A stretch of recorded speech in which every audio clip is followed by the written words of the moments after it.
Goeiedag graad 12 leerders, ek is Elsie Klaasen en welkom by vandag se besigheidsstudiesles. Hierdie les word na jou toe gebring deur die Noord-Kaapse Departement van Onderwys in samewerking met Pakama Navorsing en Ontwikkeling. En vandag gaan ons kyk na jou nasionale senior sertifikaat vraestel 1 en ons gaan fokus op besigheidsomgewings vir vandag se les en dan ook natuurlik besigheidsgeleenthede.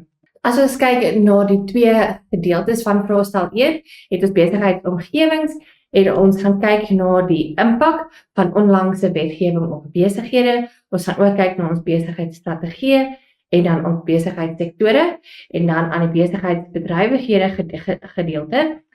Gaan ons kyk na menslike hulpbronfunksie en dan gehalte van prestasie.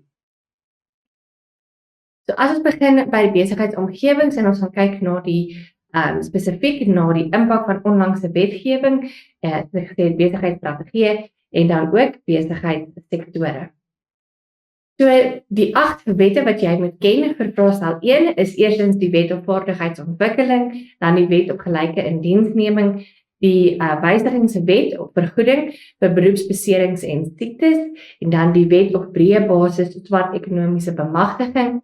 Ons het die wet op arbeidsverhoudinge, die wet op basiese diensvoorwaardes en daai is dat almal arbeidswette en dan die laaste twee wat ons het is die nasionale kredietwet en die verbruikersbeskermingswet. Nou jy gaan vir elkeen van hierdie wette moet weet wat is die doel van die wet, wat is die impak van die wet op besighede, met ander woorde voordele en nadele en dan gaan jy ook moet kyk na hoe besighede die wette kan nakom en hoe gaan dit lyk as hulle nie die wette nakom nie en dan die strafreëls. So ek wil ook net julle aandag daarop vestig dat in jou eksamen maak seker dat jy weet strafmaatreëls kan hulle ook dalk die woord uitruil en gebruik wat is die boetes vir die nie nakoming van die wette nie. Alhoewel ons weet onder strafreëls is een van die kolpunte dat jy 'n boete kan ontvang. So maak dit mooi seker, hulle gaan jou nie vra wat is die boetes of bespreek die boetes vir nie nakoming van 'n wetgewing vir 6 punte en dan is dit eintlik net een bullet nie. So weet net dat hulle kan dalk die strafmaatreëls uitruil vir die woord boetes. Maar jy gaan dit moet weet en dan gaan jy met die nasionale kredietwet en die verbruikerswet ook moet weet wat is die verbruikers se regte en dan met die nasionale kredietwet spesifiek ook wat is die besighede of die voorsiening van krediet se regte. Dan gaan ons as ons kyk spesifiek onder die vaardigheidsontwikkelingswet is daar die rol of die funksies van die SOO's en dan befondsing van die SOO's en dan ook leerlingskappe. En dan net om jou te herinner, daar is 'n verskil tussen 'n leerlingskap en 'n internskap. Jy leer hoofsaaklik van leerlingskappe. So met 'n leerlingskap is dit jy het geen kwalifikasie nie. Jy stap in 'n besigheid in en terwyl jy besig is om opleiding te ontvang, is jy ook besig om 'n kwalifikasie te voltooi. So as jy klaar is met jou leerlingskap, het jy beide 'n gesertifiseerde kwalifikasie, met ander woorde 'n graad of 'n diploma of 'n sertifikaat en jy het dan ondervinding opgebou. Dan het ons ook die nasionale vaardigheidsontwikkelingsstrategie en die menslike hulpbronontwikkelingsstrategie. Maak seker jy verstaan baie mooi wat is die verskil tussen hierdie twee strategieë. So as ons kyk na van ons eksamenvrae, die eerste ene, noem enige 4 verbruikersregte soos in die wet op verbruikersbeskerming en dan gestipuleer. As ons kyk na die antwoorde, die eerste ene, ons het die reg om te kies, ons het die reg op privaatheid, ons het reg op regverdige en billike handelspraktyke, die reg op openbaarmaking en inligting. Met ander woorde, daai ene sê dat ons het die reg om te kan sien op die verpakking wat is alles binne in hierdie produk, hoe is die produk geproduseer, wie het die produk geproduseer, waar word geproduseer. So al daai inligting moet tot ons beskikking wees as 'n verbruiker. Die reg op billike en verantwoordelike bemarking. So ons moet sê ons het die reg dat wanneer hulle bemarking doen, dit in lyn is met dit wat hulle vir ons voorsien. Dit kan nie twee verskillende goeders wees nie. Die reg op billike waarde en goeie gehalte en veiligheid, dat dit waarvoor jy betaal, die gehalte waarvoor jy betaal, is die gehalte wat jy ontvang. En dan ook natuurlik veiligheid. Die produk kan nie enige skade aan jou doen nie. Dan die reg op aanspreeklikheid deur verskaffers en dan die reg op eerlike, billike en redelike bepalinge en voorwaardes en dan gelykheid in die verbruikersmark. dat jy het die reg om gelyk hanteer te word. Dan gaan ons kyk na 'n identifikasievraag. Identifiseer die verlofbepaling soos gestipuleer in die Wet op Basiese Diensvoorwaardes. Van toepassing is op TD-rekenmeesters in elke stelling hieronder. 1.2.1 Werknemers ontvang 'n maksimum van 5 dae verlof in die geval van dood van 'n nabye familielid. So as ons kyk na hierdie is spesifiek tot 'n nabye familielid en dan het jy natuurlik onder die verlofbepaling is dit natuurlik gesinsverantwoordelikheidsbepaling. En omdat dit 'n identifikasievraag is, gaan jy natuurlik 2 punte aan die einde kry. Nou, dit is belangrik dat jy wel sal weet dat hierdie is net van toepassing op jou naby familielede en nie familielede wat verder weg is nie. Dit gaan nie tel vir byvoorbeeld 'n oom of 'n tannie of iets soos dit of 'n familievriend nie. Dan mediese sertifikate moet deur werknemers ingedien word wanneer hulle vir meer as 2 opeenvolgende dae weens siekte, daai is ons sleutelwoord, by die werk afwesig is. Wat se verlof is dit? Dit is natuurlik siekverlof wat ons kry en jy het dan natuurlik dit tussen 30 en 36 dae in 'n 3 jaar siklus. Dan 1.3 Verduidelik die regte van werkgewers in terme van die Wet op Arbeidsverhoudinge. So maak baie mooi seker jy kyk hierso wat is die reg van werkgewers. Ons het ook binne in die Wet van Arbeidsverhoudinge die regte van werkers. So as ons kyk na spesifiek die Wet vir werkgewers, die werkgewerorganisasies het te vorm om in hulle stake met die arbeid verband te hou te verteenwoordig. Dan onderhandelingsrade te vorm vir kollektiewe bedinging. So net om jou te herinner, kollektiewe bedinging is wanneer die vakbond, die werkgewer en die werknemer saam sit en hulle beding dan oor wat ook al die kwessie is en hulle probeer tot 'n konsensus kom. Werknemers uit te sluit wat aan beskermde of onbeskermde of onwettige staking deelneem. Met ander woorde, as die werkgewers nie die regte stappe gevolg het nie en hulle het besluit hulle staak, dan is dit 'n onwettige staking. Wanneer dit 'n onwettige staking is, het jy as werkgewer die reg om dan daai werkers uit te sluit. En 'n uitsluiting is wanneer ons hulle voorkom of verhoed dat hulle op ons perseel kom. En dit word gewoonlik gedoen wanneer daar 'n bedreiging is van skade aan eiendom of dan die intimidasie van ander werkers wat nie wil deelneem in die staking nie. Werknemers ontslaan wat aan 'n onbeskermde staking deelneem, weer eens as die regte stappe nie gevolg is nie en die staking word gesien as onwettig, dan het ek as werkgewer die reg om te sê, ons gaan jou dan laat gaan. Ons het wel nie die reg om jou te laat gaan, met ander woorde af te dank, as dit 'n wettige staking is nie, maar ons het ook nie nodig om jou te betaal nie. En ek dink dit is die laaste enetjie, 'n werknemer wat aan 'n beskermde staking deelneem, hoef dan nou nie betaal of vergoed te word nie, maar soos ek jou gesê het, hulle mag dan nie afgedank word nie. So net om dit vir jou in perspektief te sit, as daar 'n wettige staking is, hoef ek hulle nie te betaal nie, want hulle werk nie, maar kan hulle nie afdank nie. As dit 'n onwettige staking is, kan ek hulle afdank, en dan as dit, soos ek sê, 'n bedreiging is vir skade aan eiendom, of dan intimidasie van ander werkers, dan kan ek hulle uitsluit. Dit is 'n uitsluiting.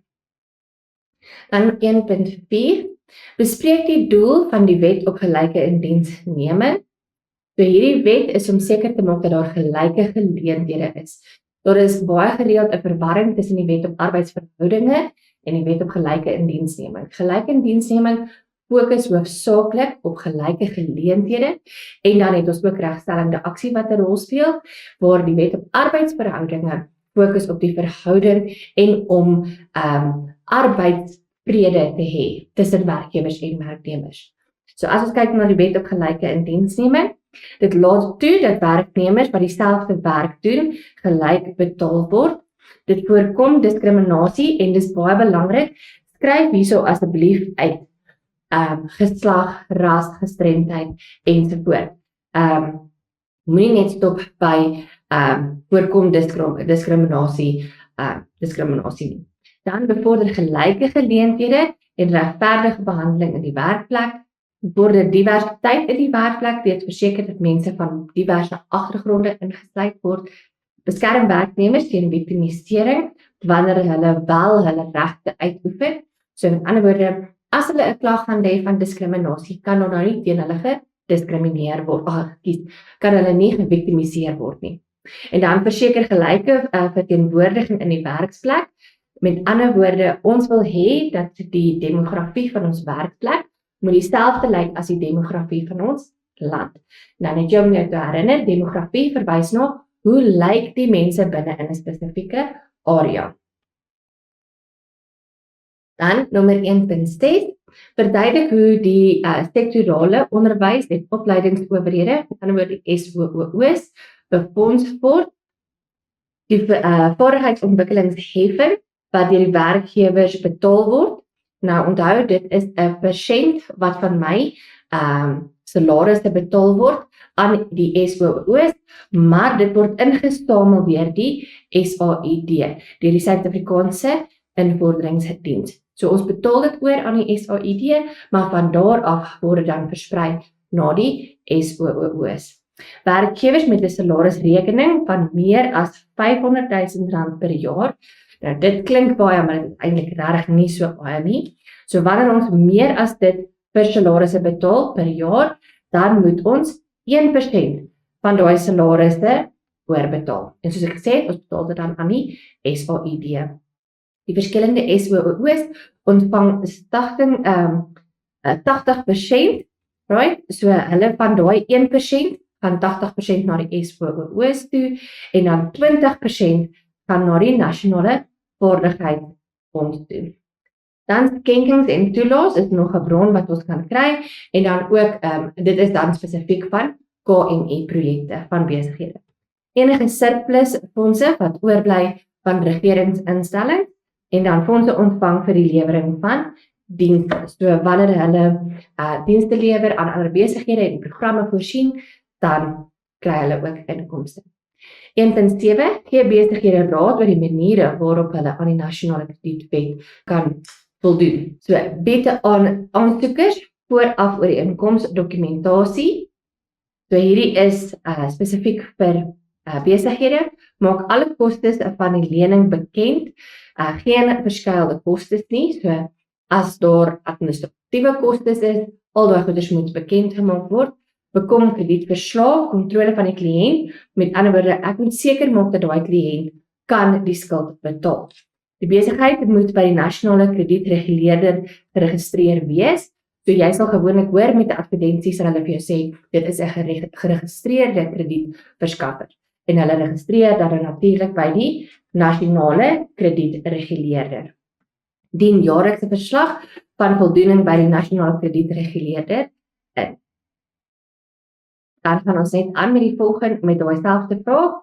Voer bekostigbare beoordelings uit om te verseker dat die verbruiker het die vermoë om die krediet terug te betaal. Onthou, as ek nie gaan seker maak hulle kan dit terugbetaal nie, word ek gesien as 'n rigorose kredietvoorsiener en dan sal ek verskuldig gehou word vir daai skuld. Voer kredietkontrole uit by 'n geregistreerde kredietburo en raadpleeg die register om seker te maak, is daai persoon dalk op die swartlys, kan hulle skuld nakom ensovoorts. Besighede met prosedures in plek hê om te voldoen aan die bepalinge van die Wet op Finansiële Intelligensiesentrum. En dan verifieer die identiteit van die kliënte en rapporteer verdagte transaksies.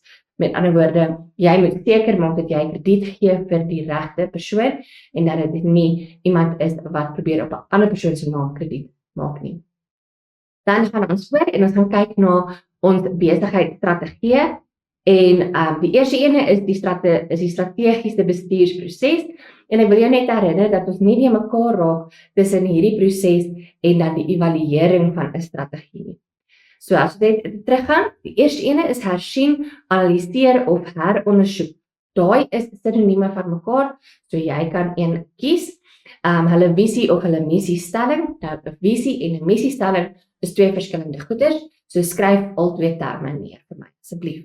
En dan voer 'n omgewingsanalise uit deur modelle soos die PESTO-omgewing, die Potter 5 kragte model en die SWOT-analise. Ons gaan nou na hulle individueel kyk.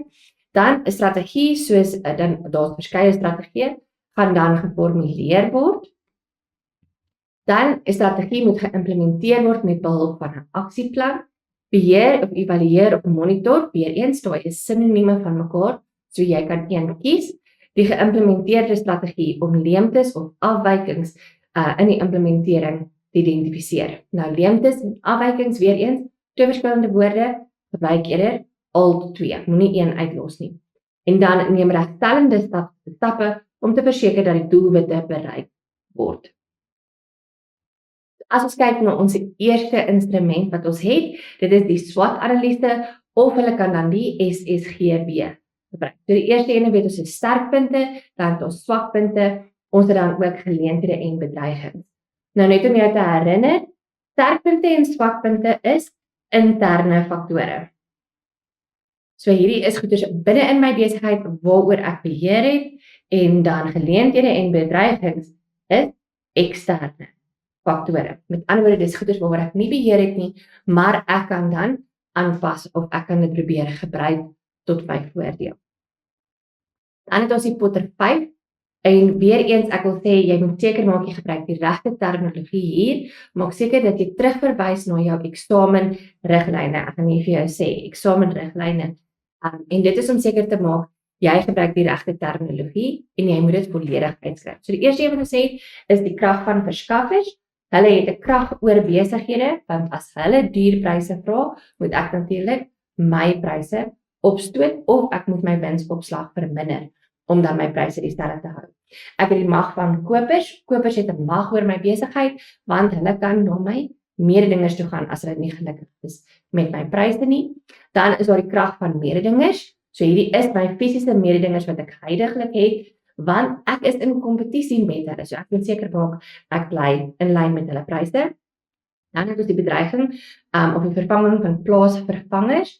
Hierdie is vir produkte wat my produk kan vervang. So dit is nie noodwendig presies dieselfde nie, maar dit is 'n plaasvervanger. En dan het ons die bedreiging van nuwe toetreders. Hierdie is nuwe mededingers wat in die mark inkom. Dan het ons die PESTO-analise, en dan het ek hier vir jou gesit, asseblief weer eens, maak seker jy gebruik jou eksamenriglyne om die regte bewoording te kry. Hulle is baie streng, so dit is politieke faktore, ekonomiese faktore, sosiale faktore, tegnologiese faktore. Ek sal byvoorbeeld nie net hier skryf tegnologie nie. Maak seker jy skryf tegnologiese faktore, regsfaktore en dan omgewingsfaktore. So maak seker gaan verwys terug na eksamenriglyn en gaan maak seker jy leer die regte terme volgens daai bron. Dan die eerste strategie wat ons het is die integrasiestrategie. Hierdie strategie is om besighede van of ander sektore of dieselfde sektor dan oor te koop, sodat jy meer mag het. En hierdie word dan gebruik in samewerking met die Potter 5. So as ons kyk byvoorbeeld, ons het die krag van verskaffers, krag van kopers en mededingers, dan gaan ek vir jou hierso gewys. As ons kyk na die voorwaartse vertikale integrasie, en weer eens, maak seker jy gebruik die volledige terminologie. Jy kan nie net skryf voorwaartse integrasie nie, dis voorwaartse vertikale integrasie. Dit is baie belangrik. Dan beteken dit dat ek is, kom ons sê byvoorbeeld, in die primêre sektor, en ek koop iemand se besigheid in die sekondêre sektor, of ek koop 'n besigheid in die tersiêre sektor. Met ander woorde, ek is besig om beheer te vat van my distribusie kanale. En dan as ons kyk na die terugwaartse vertikale integrasie, dan is dit met ander woorde, ek is in die, kom ons sê, tersiêr, en ek koop 'n besigheid in sekondêr, of ek koop 'n besigheid in die primêr. Met ander woorde, nou is ek besig om my verskaffers te beïnvloed. So ek neem my verskaffers oor, sodat ek nie hulle hoef te betaal nie, maar dat ek die voordeel daaroor kry.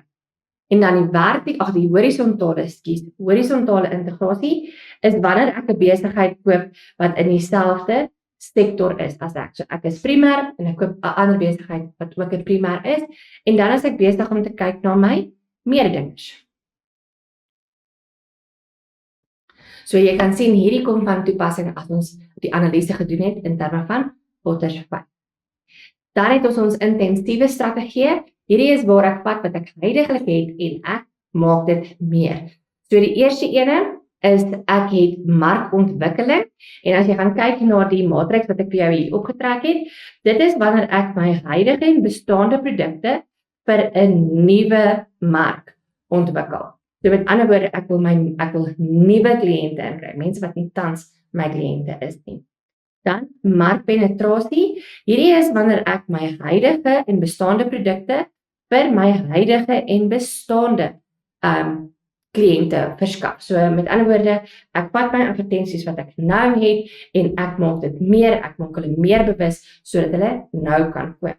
En dan met produkontwikkeling is dit natuurlik 'n nuwe produk vir my huidige of bestaande kliënte. So dit is vir my baie maklik om gebruik te maak van hierdie matriks om net te onthou watter ene pas by watter ene. As ons dan oorgaan na ons diversifikasie, met ander woorde nou wil ons nuwe goeders inbring. So die eerste ene is konsentriese diversifikasie. Ek bring verwante produkte, met ander woorde iets wat in lyn is met wat ek huidiglik doen en ek bring dit in vir 'n nuwe mark of nuwe kliënte. Dan het ek weer eens verwante produkte, maar nou bring ek dit in vir my huidige mark. So dit is dan horisontale diversifikasie. Wees versigtig want ons het ook 'n horisontale integrasiestrategie. So maak seker jy gebruik die woorde. Ja. En dan die konglomeraat diversifikasie is wanneer ek onverwante produkte vir huidige verbruikers inbring. Met ander woorde, hierdie is iets wat ek vir my huidige kliënte inbring, maar is nie noodwendig in lyn met wat ek normaalweg doen. En dan wil ek net jou aandag daarop trek dat wanneer ons die vragie skryf, hulle sal vir jou heel moontlik sê identifiseer die diversifikasiestrategie of identifiseer die integrasiestrategie. Net om jou 'n bietjie leiding te gee met watter strategie hulle voorsoek. En dan het ons laastens die verdedigingsstrategie en hierdie is wanneer my besigheid regtig sukkel. Ek het nou al alles probeer, ek het al probeer diversifiseer, ek het al probeer integreer en ek het intensief meer gedoen as wat ek huidiglik doen, maar die besigheid sukkel nog steeds finansiëel, dan gaan ek eers oorgaan na die verdedigingsstrategie. So hierdie is ons laaste opsie in terme van strategie. Die eerste een is ontbondeling of disinvestering. Hierdie is wanneer ek van my, so hulle sal praat van sommige of van jou bates ontslaa raak. Dan het ons 'n aflegging, dis wanneer ek mense aflê. Met ander woorde, ek sê vir hulle, ek kan julle ongelukkig nie meer bekostig nie, ons moet julle laat gaan. En dan laastens het ons likwidasie. En likwidasie, baie belangrik, is dat ons dit nie verwar met likwiditeit nie. Nou likwiditeit is in vraestel 2 en dit is een van die faktore wat ons in ag neem wanneer ons kyk na watter vorm van belegging ons moet maak. Maar likwidasie is wanneer ek dan nou ontslaa raak van al my bates. Met ander woorde, ek verkoop al my bates en die besigheid maak dan nou toe. Dan gaan ons kyk na die stappe van strategie-evaluering en so ek sê, moenie dit mekaar maak met daai oorspronklike strategie-bestuursproses nie. Die eerste een is ondersoek die onderliggende basis van 'n besigheidsstrategie. Dan ons het nou 'n strategie geïmplementeer en nou gaan ons kyk, ons gaan vorentoe en agtertoe kyk, ons gaan kyk wat wou ons bereik met hierdie strategie en dan gaan ons kyk, het ons dit bereik? En dan as ons nie het nie, gaan ons regstellende stappe neem. En dan, ons moet seker maak daar 'n spesifieke datums, waarteen ons sekere goeders wil bemeester het.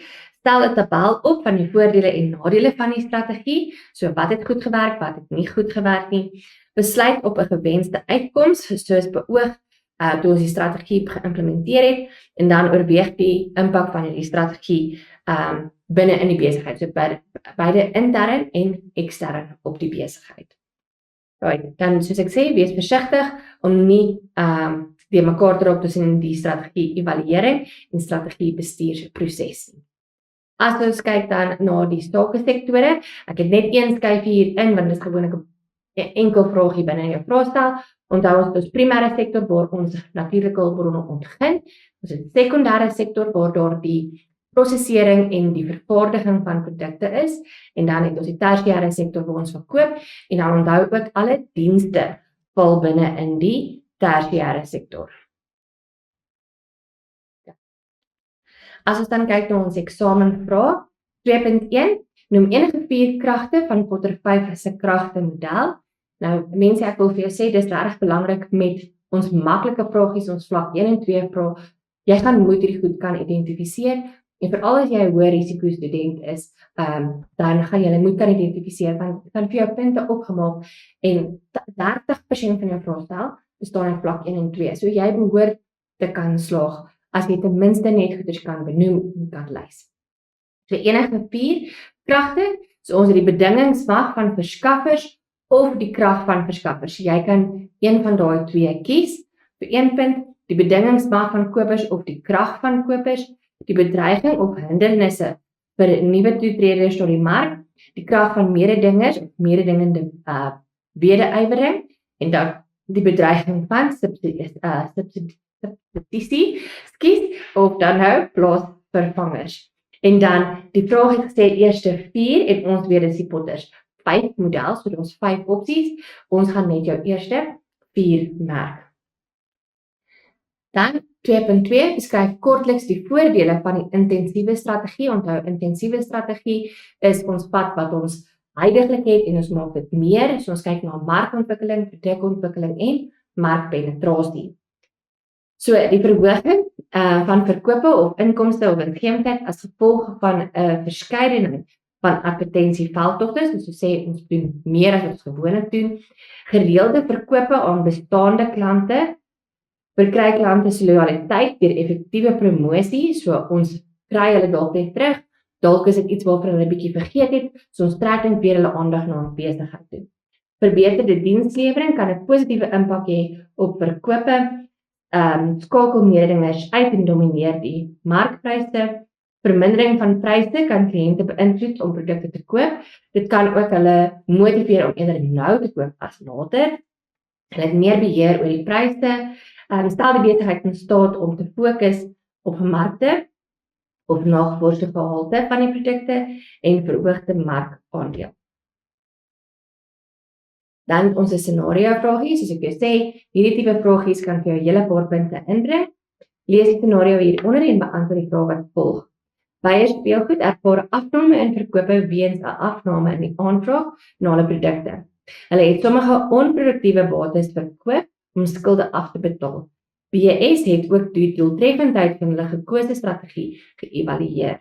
So nou, hulle sê vir ons hier, hulle het onproduktiewe bates verkoop. Met ander woorde, hulle het net bates verkoop wat nie gebruik word nie.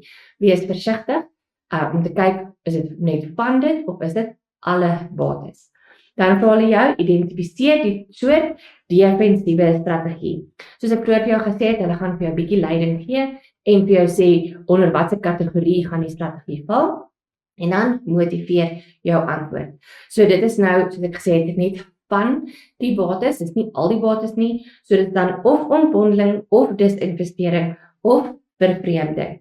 En dis identifiseer, so jy gaan 2 punte kry en dan die motivering, baie belangrik, skryf jy die volledige sin neer. Jy kan nie die sin in jou eie woorde skryf nie, jy kan nie die sin verkort en goed uithaal nie. Jy skryf hom neer, soos wat hy geskryf is in die scenario, skryf jy hom net oor in jou antwoordboek. Hulle het sommige onproduktiewe bates verkoop om hulle skulde te betaal en dis 1 punt. 2.4 is nog 'n scenario.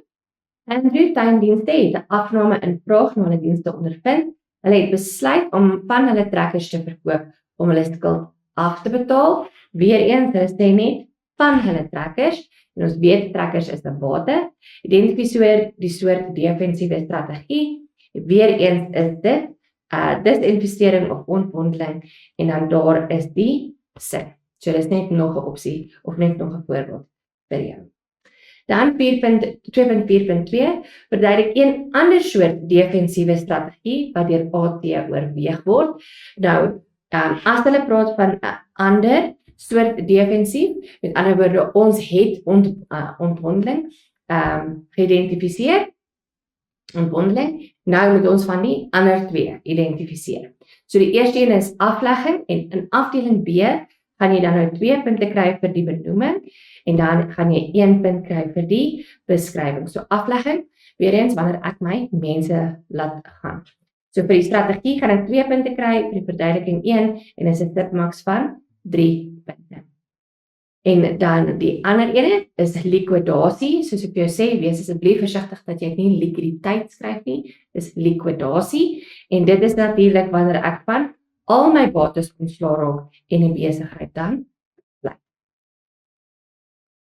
Dan het ons weer 'n scenario, kan jou kommunikasie bied internetdienste vir verskillende kliënte aan, hulle werknemers het as gevolg van onsuksesvolle salarisonderhandelinge aan 'n wettige staking deelgeneem.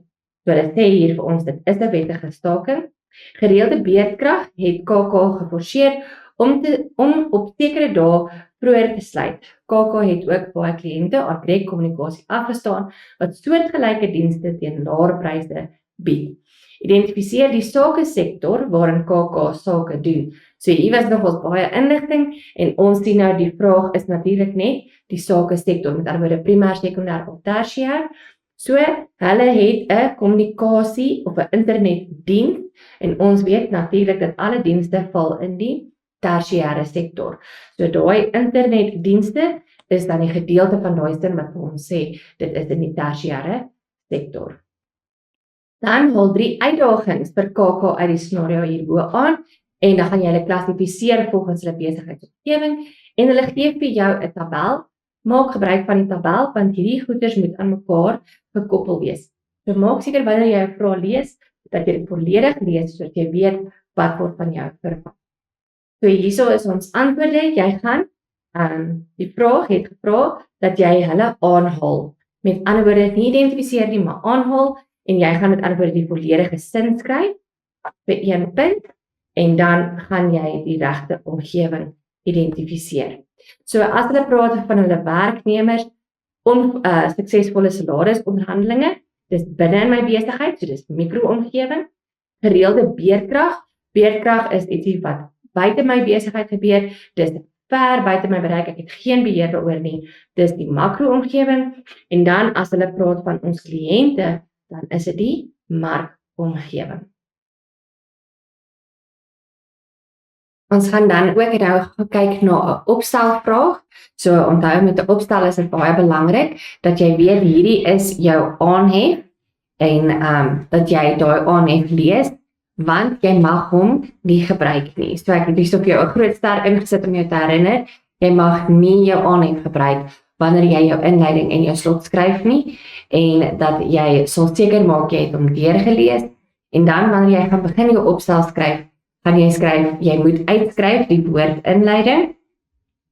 So jy moet die woord inleiding skryf om vir jou dan die L te gee, uitleg, en dan moet jy feite gebruik van jou verskillende hoofopskrifte binne in jou liggaam. So ek wil jou net gou terugvat na hierdie skyfie toe. So al 4 hierdie bullets moet binne in jou liggaam bespreek word. En dit is baie belangrik dat jy hulle nie gaan bespreek binne in jou inleiding of binne in jou gevolgtrekking nie. So maak seker jy bespreek al 4. So die voorstel wat ek vir jou kan maak is skryf die woord inleiding, los 'n spasie oop, gaan dan oor na jou eerste opskrif toe. Ons eerste opskrif, ons haal die werkwoord uit, is dan die proses van strategiese bestuur en dan gaan jy strategiese bestuur beskryf. Dan gaan jy jou tweede opskrif toe, wat dan natuurlik gaan wees diversifikasiestrategie en onder diversifikasiestrategie gaan jy dan jou verskillende subopskrifte hê waarvoor jy gaan punte kry. Jou derde opskrif, weer eens, is die gaan wees 'n pesto faktore en dan het jy 2 subopskrifte waarvan die eerste een ekonomies is, jy het 3 en dan het jy sosiaal en dan tegnologies. Nou hierdie subopskrifte is vir jou gegee, met ander woorde, jy gaan nie punte vir hulle ontvang nie, maar jy moet hulle lys as aparte subopskrifte. En dan die laaste ene is maniere waarop besighede die uitdagings van die beste faktore hierbo kan hanteer. En dan gaan jy weer dieselfde stuk opskrifte hê. Jy gaan dan weer lys ekonomies, sosiaal en tegnologies. So as ons nou oorgaan na die inleiding toe, gaan jy sien jy het die inleiding en as jy die woord inleiding geskryf het met iets daaronder, dan sal jy jou L ontvang. Jou inleiding gaan jy nou natuurlik skryf nadat jy jou liggaam gedoen het. So jy gaan die hele liggaam skryf met sy opskrifte en sy stipopskrifte en dan gaan jy teruggaan en jy gaan kyk watter feite het jy wat oorgebly het. Nou dis baie belangrik dat jy verskillende feite gebruik en dat jy nie net feite gebruik van een opskrif nie. En dan natuurlik, jy het 2 bullets nodig vir jou inleiding. Enige 2 bullets vir 1 punt elk en dit sal dan vir jou maksimum van 2 punt gee. So as ons kyk na hierdie inleiding, besighede pas die strategiese bestuursproses toe in reaksie op veranderinge in die besigheidsomgewing. Hulle oorweeg diversifikasiestrategieë wanneer hulle geleentheid vir groei uitgeput is. En dan die pesto-faktore stel besighede in staat om negatiewe impak van eksterne faktore op in hulle bedrywighede te meet. En dan laastens, besighede moet die nuutste strategieë navors en gebruik om uitdagings deur die makro-omgewing gestel word te hanteer. Nou dis baie belangrik dat jy nie antwoorde gee nie, maar dat dit nog steeds feite is. So wees versigtig vir goedjies soos strategiese beplanning is belangrik vir die sukses van die besigheid. Bly weg van stukke antwoorde of goeders wat iets sê, maar eintlik sê dit niks nie. Dit moet feite wees, asseblief. En soos ek sê, dit moet van verskeie onderwerpe wees. Dan gaan ons kyk na ons eerste hoofopskrif en dit was dan die strategiese bestuursproses. En binne in jou notas of binne in die handboek gaan jy sien dat daar is 'n opsie 1 en 'n opsie 2. Nou jy hoef nie noodwendig soos ek hier vir jou aangedui het, te sê opsie 1 of opsie 2 nie. Jy kan net begin skryf. Ek gaan wel meer spesifiek kyk na opsie 2. Dit is die korter weergawe wat ek wel wil aanbeveel vir ons hoë risikoleerders. So ons werkwoord was dan ook, as ons net kan teruggaan na die oorspronklike vraag toe, was beskryf kortliks. Nou met beskryf kortliks weet ons dan dat ons het 2 punte aan die einde van die sin. So mense, dit is regtig belangrik reg deur jou vraestel, afdeling B en afdeling C, dat jy wel volledige sinne skryf. Jy gaan nie punte ontvang as jy nie volledige sinne skryf nie. Okay, so ons het eerstens hersien, analiseer of hertoets die visie en die missiestelling. En ek het gister vir jou gesê, hierdie is nou wel sinonieme van mekaar, so jy kan een van hulle kies. Aan die ander kant het ek vir jou ook reeds gesê, dat visie en missiestelling is dan nou nie dieselfde ding nie, so jy gaan albei moet skryf. Dan voer omgewingsanalise uit deur modelle soos die SSGB, die PESTE of die Potter 5 van gebruik te maak. Formuleer 'n strategie, soos 'n defensiewe of 'n afleggings onder ons verskillende strategieë wat ons het. Implementeer hierdie strategie en maak gebruik van 'n template soos 'n aksieplan. Beheer, evalueer en monitor, weer eens hierdie sinonieme van mekaar. Die geïmplementeerde strategie om gapings of afwykings, so weer eens, jy kan een of die ander gebruik, in die implementering te identifiseer en dan neem regstellende stappe. Weer eens, maak seker jy skryf die volledige sin. Nou jy gaan nie noodwendig weet hoeveel elkeen tel nie, so skryf soveel as wat jy kan. Wat ek wel vir jou kan sê is, jou eerste opskrif is gewoonlik 'n laer orde werkwoord, so hy gaan bietjie minder tel. As jy vir ons ten minste 4 tot 5 bullets kan skryf, gaan dit tot jou voordeel tel. So hierdie een se maksimum is 12 punte.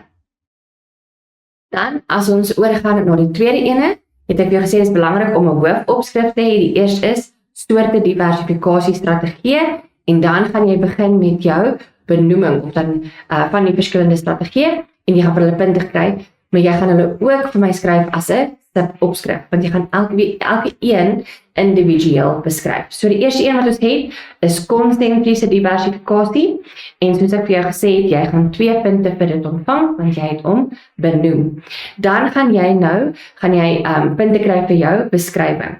En hierdie is afdeling C, so jy kry 2 punte per sin, soos normaalweg. Die besigheid voeg nuwe produkte by om die of diens by wat die verband hou met bestaande produkte en dit is vir nuwe kliënte. In plaas van 'n besigheid, produkreeks of teikenmarkte, kan jy die punt daar soos dit vir jou wil vergroot. So jy kan sien, jy gaan 2 punte ontvang vir die strategie, 2 punte vir die verduideliking en dan 'n stipmaks van 4. Wat ek wel vir jou kan sê is, as hulle vir jou sê beskryf 4 of beskryf 3, dan baie keer is die punte toekenning 12. So wees versigtig.